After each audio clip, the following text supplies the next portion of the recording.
memory allocation through large virtual memory and global data structures. This is joint work with Martin Eigner, Christoph Kirsch, and Anna Sokolova, all from University of Salzburg. Pretty long title, sorry for that. It's basically about explicit dynamic memory allocation, which is still a problem in today's world. The setup looks something like that. You have your application, your mutator, which can spawn as many threads as it likes, and is basically in need of dynamic memory. Querying the operating system is usually not viable because it involves system calls, and the granularity of memory you get is just too large. So this would basically fragment the heap. So what's in between there is the memory allocator. It basically acts as a buffer. And this whole talk will be about scalloc, which is our attempt on concurrent and parallel memory allocation. So before we start off with the actual design, here is one key result. What you can see here is actually an application running with 40 threads, allocating various size of objects, including memory access. On the left side, you can see the total time spent within allocation and deallocation operations, and on the right side, you can see memory consumption. On the x-axis, you can see the object sizes. I did not omitted the legend on purpose. I will show it one short time just to get the feel. There are already many existing approaches and allocators out there. They do a really well job and competition is pretty tough. So let's get rid of that. You should only need to remember for this talk, the black line is our implementation. And you can see that for this benchmark, for this application, it turns out to work really well. You can also see that the last data point is not included in my highlighting, meaning or indicating that it's actually not part of the concept. So it's not a universal concept. It works well for some applications, for some ranges of object sizes, but it doesn't apply everywhere. All right, so why is this actually one more thing to get from this slide is, although competition is high, there are orders of magnitude, which you can see here, differences in allocation time. So there is definitely a need and definitely a way to improve things. What's the problem? Well, actually, first get back to the interface. The interface is pretty simple. You have your malloc and your free calls, which take sizes and the corresponding blocks to be freed again. It cannot really get any simpler than that, and it's well established, and you basically can find it anywhere. So we won't get rid of that, unfortunately, and we have to deal with that. So the challenges that are involved here, there are many challenges. I will just go through a couple of them. As I already said, one problem is scalability with many threads. So many threads try to allocate memory, and it turns out that a good fast path is crucial for application performance. So people have come up with a design that basically separates the allocator in a front-end and back-end, where the front-end can basically be accessed without synchronization, and the back-end is then managed is then managing all sorts of buffers, basically often in a hierarchy with the ultimate goal that a memory should be returned to the operating system again. This works out really nicely when objects get allocated and deallocated in a thread local way. However, there are also other common patterns like producer-consumer pattern.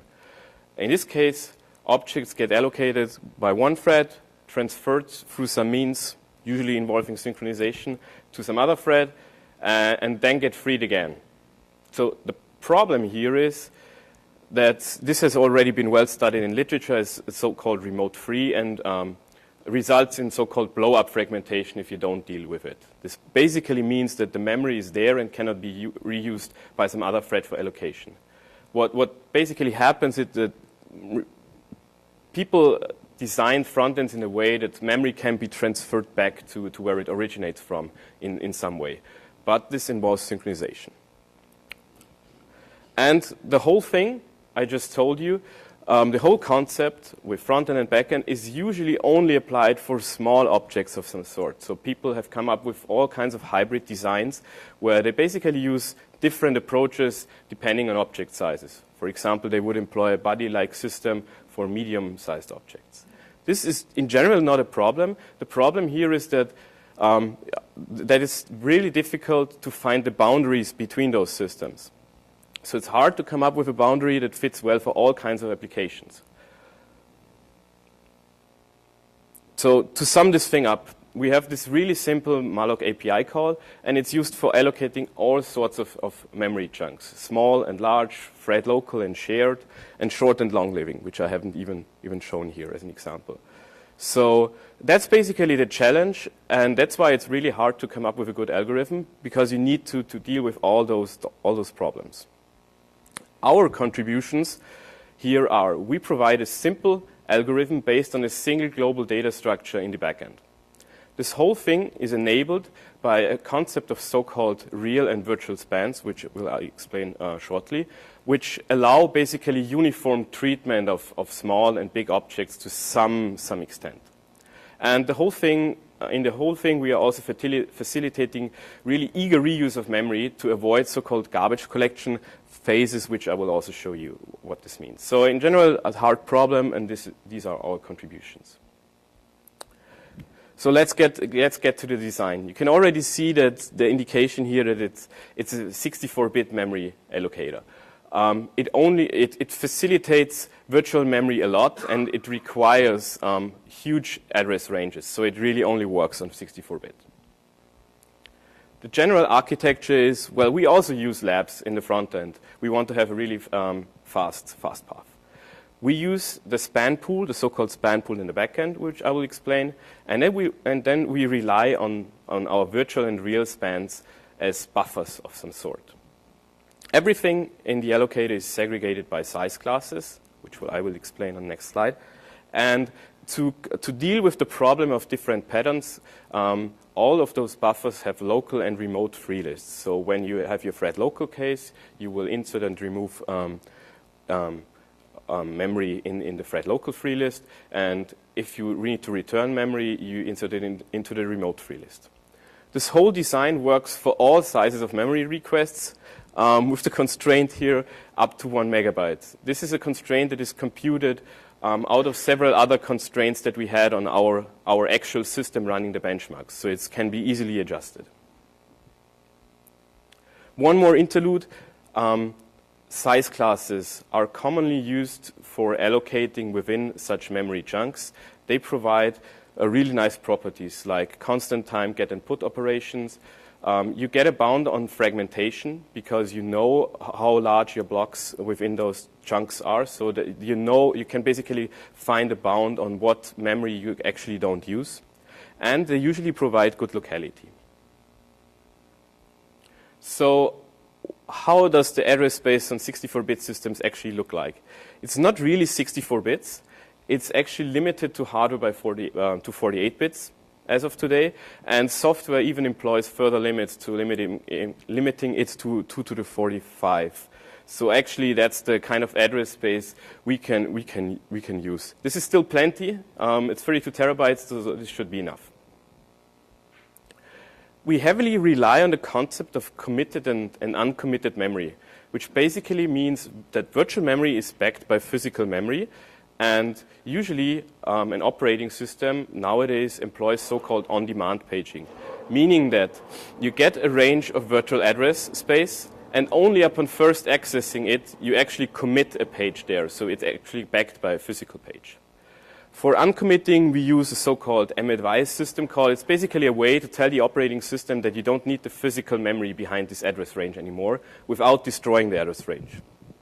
And the strategies of when to commit, and so committing is basically done lazily, and the strategy for uncommitting varies upon use cases. I will explain this shortly. So to sum this up, basically, in our allocator, we allocate a huge size of virtual address space, but we try really hard to keep the resident set size, the size of the physical pages, really compact. The design of scalloc. Basically, we have one big arena of 32 terabytes in size, and you allocate those virtual spans, as we call them, which are same-sized chunks of memory, through a bump pointer. So once a virtual span is allocated, there is no way back. A virtual span is 2 megabyte aligned and 2 megabyte in size. Again, this is a constant that is derived in the paper and can basically be adjusted. And a virtual span can logically represent any size class that fits into this span, into this 2 megabyte region. And a virtual span then contains basically a real span, which is potentially a really small fraction only of the real span, which is actually backed by physical memory pages. And a real span is then an instance of a size class. So it's a memory chunk that has been instantiated for a given size class. Its size depends on the size class because we employ an object model behind that. And we have one header there that basically contains all the necessary information. It contains the local and remote free lists I've been talking about, and it also contains a bit of ownership information, which I will explain later what this is used for.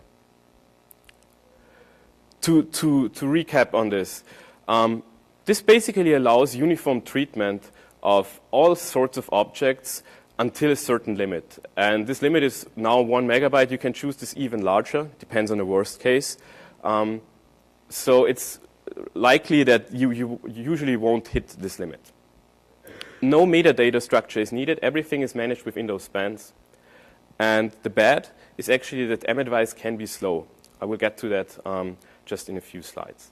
And unless implemented correctly, that's actually the ugly thing, virtual spans can hide segmentation faults, so access to memory that has never been actually used, because you have your virtual address range, and that's where protection is enforced by the operating system.